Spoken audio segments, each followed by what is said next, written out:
Hi guys, this is Tor from TC, and I'm here today with the incredible Alex Skolnick from Testament and your own jazz trio, Alex Skolnick Trio. Yes. And we're here in Copenhagen today because you're playing with your trio tonight. I am. Yeah, it's great to be here. It's super nice for you to take the time to do this in a very busy schedule. Yeah, overnight travel. Yeah. But I wouldn't miss it. And first time in Denmark with my own project. Oh yeah. So it's very exciting.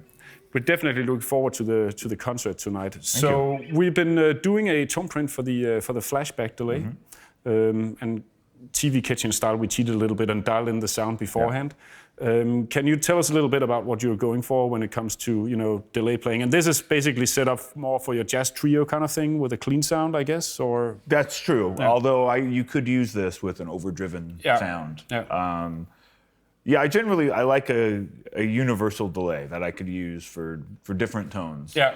And I don't just stick with one particular tone. I guess I'm best known for the metal stuff, and that I credit that with my ability to play fast, and technique, but that's not all I do. No. And I really like to play music for non-guitar players, as well. Yeah. You shouldn't have to be a guitar player and I don't like music that's tailored for guitar players. This is my personal taste. Yeah. I'm around guitar all the time. Yeah. So I when I'm on my own, a lot of what I practice is like classic jazz, blues, jazz rock. Classic, many different styles. Yeah. And I try to use gear that enables me to go back and forth from one gig to another. Yeah, without having to change the entire setup and. Absolutely, because something like with the trio, it's mostly clean sounds. Yeah. Although we do work in overdrive. Yeah. And sometimes when I'm at a peak, in a solo, I'll click on overdrive, but it's more in the style of guys like, say, Robin Ford or Mike Stern. Yeah, more of that smooth kind of thing. It's not Testament no, level. Definitely not. It's more of something that would work for blues or whatever. And then, the Testament sound, it's actually very similar delay. I just like, even though the volume level is much higher, and the background is very different because I'm playing, I'm playing to a wall of rhythm, guitar, and loud bass. Yeah. But I need the delay to cut through. Yeah. And then I do projects that are sort of somewhere in the middle. Yeah. Like I play with Stu Ham. Yeah. And we have a show coming up as a trio with Chad Wackerman. Oh, cool. And I'm doing songs that were originally played on by like Eric Johnson, and Satriani. Yeah. And that's kind of in the middle. It's a little more of a rock sound than I would use with my own instrumental stuff, but it's not as it's not crunch. It's not what I would use with Testament. No. But the delay I use is generally pretty consistent. So when we worked just now, I wanted to find a sound that would work for pretty much any of those situations. Yeah. And when you use delays, do you use it typically as a there's some guys, if you listen to Gilmour and some of these guys, where they use it more as a rhythmic tool, or it's funny you mention him, because he's a big inspiration for delay. Yeah. And I actually use him I used one of his parts as a guinea pig to test my delay. Oh, okay. It's like the benchmark for whether it works or not. Yes, exactly. So whenever we start playing, I'll do a little bit of. Oh, cool. About, Looking forward to that. So very Gilmour-ish. You also picked like the tape echo as sort of the the basic style of the delay. Yes. And then we tweaked it a little bit from there. Removing a little bit of the high and the low end, and added some modulation as well. It's nice because I usually just think about feedback level, delay time, and overall effects level. Yeah. But there are so many more details there, and this setup really enables you to go in and fine tune and exactly what you want to hear. Yeah, and I might not be able to say that. I might not be able to say it with the authority of. No. But you can hear what you want to. But I can hear it exactly. And then we're looking at all these fine-tuned parameters, and it really does make a difference. And then when once we've tweaked a bunch of those, the overall sound is really on a whole other level. Cool. So it came together. So can you play us a few examples of how it actually sounds? I'm sure the guys out there would love to hear it. Oh, well, I'm not going to play. I mean, I don't know why you guys would want me to demonstrate. I don't know how to play guitar. They just brought. You're a flutist. This is a big mistake. No.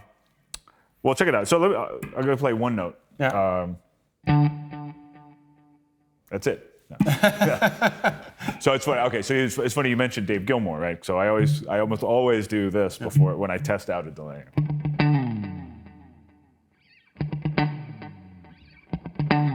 Got to get the slide. Yeah.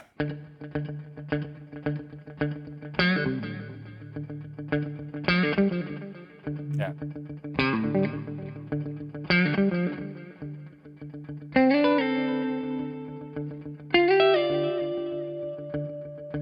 Right, so if it does that, and it sounds like reasonably convincing. Yeah. I mean, he's the master, and he's a great example of somebody like I was talking about before that. You play his stuff, it sounds great to anybody. It's not, you don't just have to be a guitar player to appreciate it. Yeah, but and all the solos are like, little instant compositions and stuff. Absolutely. It's funny you mention him because I remember, and I can't remember the name of the song now, that's my apologies, but there's a song on The Ritual where I listen to that solo and I go like, there's definitely a Gilmour influence on that. Absolutely, yeah, he's always an influence. I mean, at the time, when I first came out with Testament, I was into Van Halen and Randy Rhoads. Those are my big hard rock metal guys. And Yngwie had just come out. Yeah. So I was into that, but I never lost sight of how great Gilmour was. No. And I think at the time, like too many people were too focused on the arpeggios and the two-handed tapping. Not that it's wrong, but there's way more to it than that. And so and with the bends that Gilmour does, it always leaves a lot of space. Like, I'll just crank it up a little bit so you can kind of hear the. Oh, this is the level. Yeah. Okay. Whoops.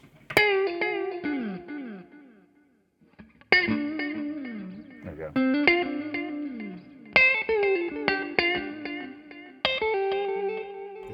I like how it has like a rhythm to it.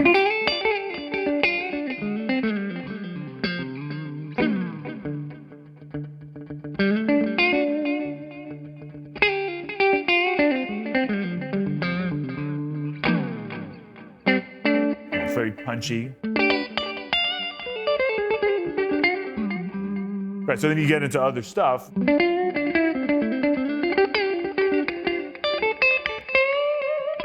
More like a standard blues, but like a Stevie Ray Vaughan. Yeah. And then if I go for more of a more traditionally jazzy sound.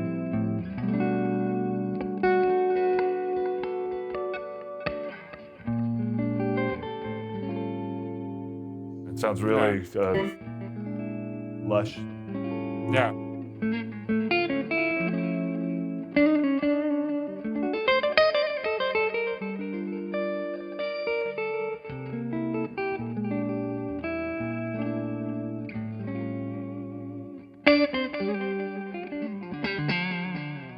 Ah, that's nice. Oh, thank you.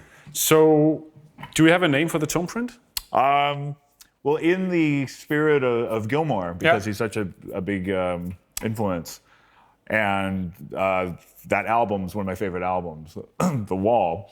That is perfect. Well, I'm not finished. Oh, okay, sorry. No, not The Wall, but Wall, I was going to call it Wall of Echoes. Oh, that is good. And some riffs I wrote in high school became part of a Testament song called Over the Wall. Ah.